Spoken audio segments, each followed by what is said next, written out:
Welcome to the Work Heartily podcast, where we grab no more than 15 minutes with Nashville founders and executives you know and admire, and some you need to know.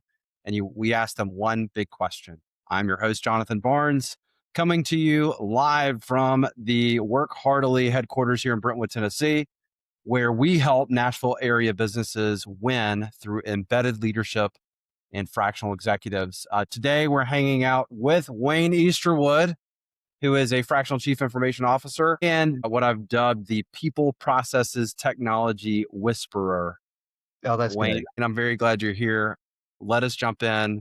Are you ready for your one question? Oh, yeah. Happy to. Here we go.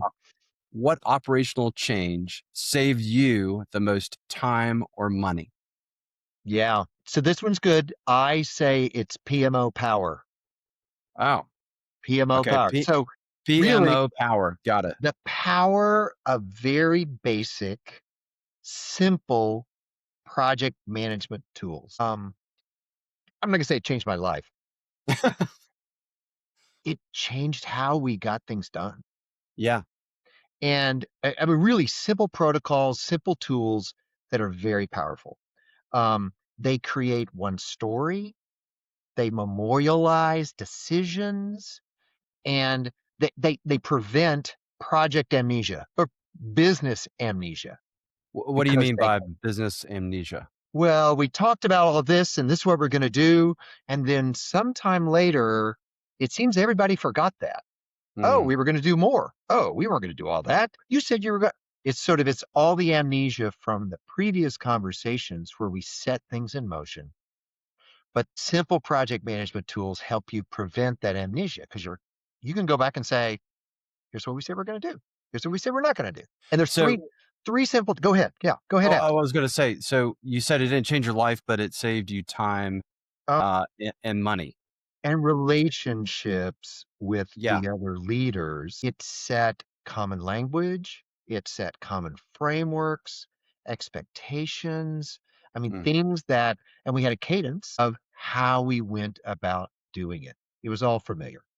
So are these things that you started from the very beginning of, whether you were in big corporate or you're working fractionally, are you setting these things in place? Are they changing? Or tell me about When the chaos started, and I'll give you, there are three tools.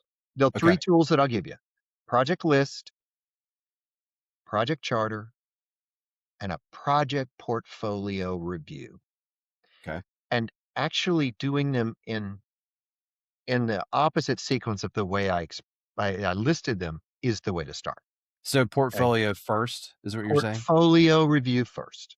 Okay. So think of it, and the rules are really simple. A portfolio review is a list of the projects that are being worked on right now. Who the Got it. leader, it's a red, green, yellow status. It's what's going on right now with that project. But the goal is to have the leaders here. The goal is to remove blockers. The goal, it's not an accountability meeting, Okay. okay? But it is, hey, where are we with these things? Are they moving well? Are they not? What can I as a leader do to make sure that thing's successful? So that's the portfolio review. Is that Right. something you're doing constantly, or are you doing at the very beginning and then you set the cadence at the very beginning? It is a cadence where you're looking at the list of all of the projects that are in flight, and Hmm. you do it whatever frequency makes sense. Every week if Gotcha. it's intense, but maybe every other week. And it's to remove blockers, make it successful, figure out what needs to be done. And I've talked about RAD before. It's almost certainly, if you're looking at it from a standpoint of what resources do this project need, what accountability or authority, not accountability, what authority does this project need? Or what direction does it need? Where in that do we need to add more, change, whatever, to make it successful? So the portfolio review is huge. There's no Yeah. question of, well, what about this other project? If it's not on the list, we're not working on it. Yeah. It's the And thing we're like, I can see this obviously with your background in IT. I mean, that's happening all the time in right. IT projects and IT initiatives. I could also see it as just general business operations, like, hey, what's going on with all of our projects and where are we in flight with all these things and green, yellow. and Right. red and blockers, all that kind of stuff is a common issue that a lot of founders and small Yeah. teams and large companies are dealing with on a weekly, monthly, quarterly basis. Right. But and you've heard me say this before, it's all a business. Yeah, It's all a business decision, right? that's right. And every IT project should be viewed as a business project. But Sure. also, I bet you can't think of too many business projects that don't have an impact on IT. So, That's true these days. it's not focusing on, are those technology people getting things done? It's focusing on, is this business project that is part of moving our business forward, is it being successful? And if it's not, what do we need to do that? And having a structured way to make that happen. Got it. Yeah. Well, that was one of the 3 things. It's one of the things. The other one, is the project charter. And this Charter. and sometimes this can be as informal or formal as you want to make it. But it's the key things that when the leaders say, we want to do that thing, we want to do that thing. Um, it's a document, a process, but it's a document that says, all right, here's what it is, here's what it's going to do. Um, here's who owns it. It's a big deal. But also, who benefits from this? Who are the stakeholders? I mean, how are people related to this? And scope. What is the scope of this? What will this try to accomplish? And an important part is, what's it not going to accomplish? Be Mm, clear about, it's this, not that. Okay. And right. finally, something around a budget in time and cost that says, we think this is what it's going to time and cost. Okay. And writing that down, and the leaders going, yep, we commission, we commit. Yes. Got it. And then it goes, when it's launched, it goes on the portfolio review. You Got could it. just have the portfolio review process and be simple, and that be a powerful tool in and of itself. But the project charter helps declare what we're going to do. Do you think there's a certain, like, if it's at this level, then we have to have a charter, or you can Yeah, determine that with the leaders that you're working with? absolutely. The organization's got to decide, okay, what needs to be managed under this framework and what doesn't. What's Sure. I below the organization's got to decide what it is, and it usually comes about through pain.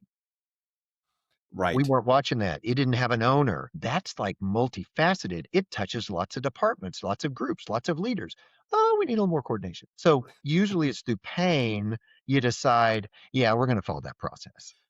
I wonder how much it's kind of funny because pain contains the letters AI. I wonder how much uh, I wonder how much pain people are feeling because they feel like they're behind the 8 ball when it comes to adopting AI, and everything's changing so quickly. Like, you've got all this open cloth stuff happening in agents and agentic AGI, and yeah, I wonder how many founders or leaders are feeling like, I'm so far behind.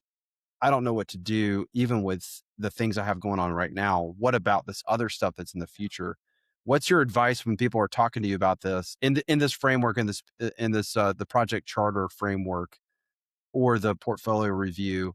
Is that just something to add to the list, or obviously? But I'm guessing you're going to come back to, hey, everything's a business decision. So I'm just, Oh, it maybe I is set you something up to too add to well for the list. that one. It is something to add to the list. But Yeah. again, I'll jump to the third thing. Okay. The third thing is the project list. Okay. Yeah. It's all of the ideas. It's everything we want to do. But there's got to be a clear demarcation of, what are we doing and what are we not doing? I've been in so many meetings that a word was said, something to the tune of, "Why aren't we done with that yet?" Mm. When we haven't really started on it. It didn't ever get commission. It didn't get budget. It didn't get an owner. I mean, Yeah. so it's having the list, and but actually tying the list, tying the items to, how does this tie to the business? Mm. I mean, it Sure. oversimplified. Is it increasing revenue? Is it reducing expense? Or is it mitigating risk? What's it Right. doing? What is this thing doing? And does it rise to the value that we need to do it now? Great. So I think the project list does that. And all of these are just tools to develop relationship and conversation and establish agreement. Right. That's really what they are. So yeah, AI, all of the things that we might want to do with AI, and there's so many varieties. Is it individual workers augmenting their work? Is it more of a is it more of an organizational project that we're embedding into our process or our technology as a Hmm. corporation, as an organization, as an agency, whatever we might be? So yeah, I think it needs to be on the list. And oh, by the way, don't feel bad.